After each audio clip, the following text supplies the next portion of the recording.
नमस्कार।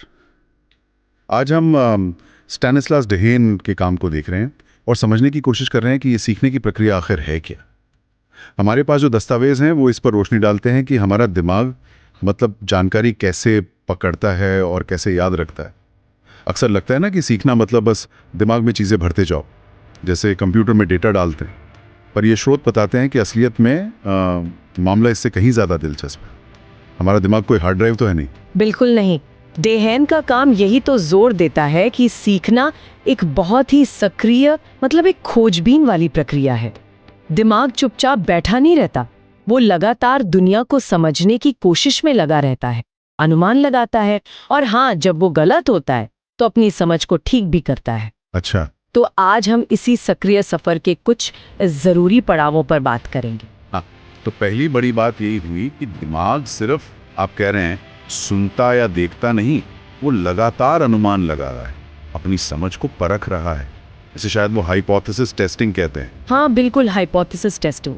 दिमाग जैसे हर पल छोटी छोटी थ्योरी बना रहा है और उन्हें टेस्ट कर रहा है। जैसे वो उदाहरण है ना दस्तावेज में, एक बच्चे का जो पहली बार आग देखता है। हाँ हाँ, वो आग वाला उदाहरण। वो सोचता है कि ये चमकती चीज अच्छी है, छूने जाता है, जल जाता है, और फिर बस वही, वो जलन एक सिग्नल है। दिमाग फौरन अपनी थ्योरी अपडेट करता है। अच्छा, सुंदर तो है पर छूना ठीक नहीं, खतरनाक है। तो यहाँ गलती कोई बुरी चीज नहीं हुई, वो सीखने का एक जरिया बन गई। तो गलतियां एक तरह से दिमाग के लिए फीडबैक हैं। हाँ, अपडेट बटन जैसा कुछ। हाँ, बिल्कुल कह सकते हैं। एरर फीडबैक कहते हैं इसे। जैसे हम साइकिल चलाना सीखते हैं, गिरते हैं, वो गिरना ही दिमाग को बताता है कि भाई बैलेंस के लिए अगली बार क्या अलग करना है। अच्छा, तो ये गलतियां वो असफलता नहीं है, वो तो सीखने के मौके हैं जो हमारी समझ को और पक्का करते हैं। ठीक है, तो दिमाग गलतियों से सीखता है, ये बात समझ आएगी। लेकिन इतनी सारी जानकारी होती है दुनिया में, दिमाग ये कैसे तय करता है कि किस चीज से सीखना है, किस पर ध्यान देना है? बहुत जरूरी सवाल है ये। यहीं पर ध्यान यानी अटेंशन का रोल आता है। रिसर्च इसे सीखने का गेट कीपर कहती है, एक तरह से दरवाजे का पहरेदार। पहरेदार? मतलब ये कि जानकारी भले ही हमारे सामने हो, आंखों के, कानों के, लेकिन अगर हमारा ध्यान उस पर नहीं है तो दिमाग उसे अंदर आने ही नहीं देगा, उसे अनदेखा कर देगा। ओ, जैसे क्लास में होता है, टीचर बोल रहे हैं, हम वहीं बैठे हैं पर ध्यान कहीं और है। तो सब बेकार, कुछ पल्ले नहीं पड़ता। दिमाग की क्षमता सीमित है ना, वो हर चीज को एक साथ प्रोसेस नहीं कर सकता, तो उसे चुनना पड़ता है कि अभी क्या जरूरी है।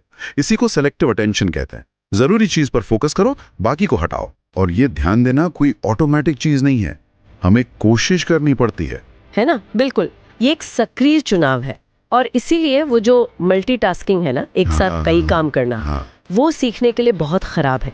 ध्यान बुरी तरह बढ़ जाता है और सीखना गहरा नहीं हो पाता। अच्छा, ये बात भी नोट करने वाली है। और फिर एक और चीज है जो इन दस्तावेजों में है और वो मुझे थोड़ी चौंकाने वाली लगी, नींद का महत्व। हाँ, ये अक्सर लोग नजरअंदाज कर देते हैं। ऐसा लगता है कि सीखना सिर्फ जागते हुए ही नहीं होता। नहीं, बिल्कुल नहीं। नींद बहुत जरूरी है। जब हम सो रहे होते हैं तब हमारा दिमाग दिन भर में जो भी सीखा है ना, उसे ठीक से जमाता है, व्यवस्थित करता है, मजबूत बनाता है। इसे कहते हैं कंसोलिडेशन। कंसोलिडेशन? हाँ, नई जानकारी, चाहे वो कोई तथ्य हो जैसे किसी देश की राजधानी याद करना, या फिर कोई हुनर हो जैसे गाड़ी चलाना सीखना, ये दोनों तरह की यादें, डिक्लेरेटिव और प्रोसीजरल मेमोरी, ज्यादातर नींद में ही हमारी पक्की याददाश्त का हिस्सा बनती है। और स्टडीज भी तो यही दिखाती है ना कि अगर सीखने के बाद अच्छी नींद ली जाए तो चीजें ज्यादा बेहतर याद रहती हैं। हाँ बिल्कुल, कई प्रयोग ये साबित करते हैं। नींद की कमी वाले लोगों की तुलना में अच्छी नींद लेने वाले सीखी हुई बातें ज्यादा अच्छे से याद रख पाते हैं। दिमाग को वो वक्त चाहिए होता है नई जानकारी को पुरानी जानकारी के साथ जोड़ने के लिए, उसे मजबूत करने के लिए। तो मतलब परीक्षा से पहले पूरी रात जागकर रट्टा मारने से तो कहीं बेहतर है कि पढ़ाई करके चैन की नींद सो जाए। बिल्कुल, ये सलाह तो हर स्टूडेंट के काम की है। तो कुल मिलाकर आज की बातचीत से ये तो साफ हो गया कि सीखना कोई पैसिव चीज नहीं है। ये नहीं कि बस बैठे और जानकारी अंदर चले गई। हमारा दिमाग तो भाई बड़ा एक्टिव है, अनुमान लगाता है, गलतियों का इस्तेमाल करता है, ध्यान से चुनता है कि क्या सीखना है, और फिर नींद में उसे पक्का करता है। सही कहा आपने।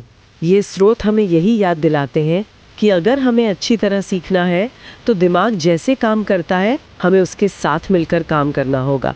मतलब सक्रिय रूप से जुड़ना होगा, गलतियों को बुरा नहीं मानना होगा, ध्यान लगाना सीखना होगा और हाँ, नींद पूरी लेनी होगी। बिल्कुल। और ये एक सवाल भी छूट जाता है सोचने के लिए, क्या हम नींद को या ऐसे ही खाली समय को सिर्फ वक्त की बर्बादी मानना बंद कर सकते हैं? क्या ऐसे सीखने की प्रक्रिया का ही एक जरूरी सक्रिय हिस्सा माना जा सकता है? इस पर सोचेगा जरूर।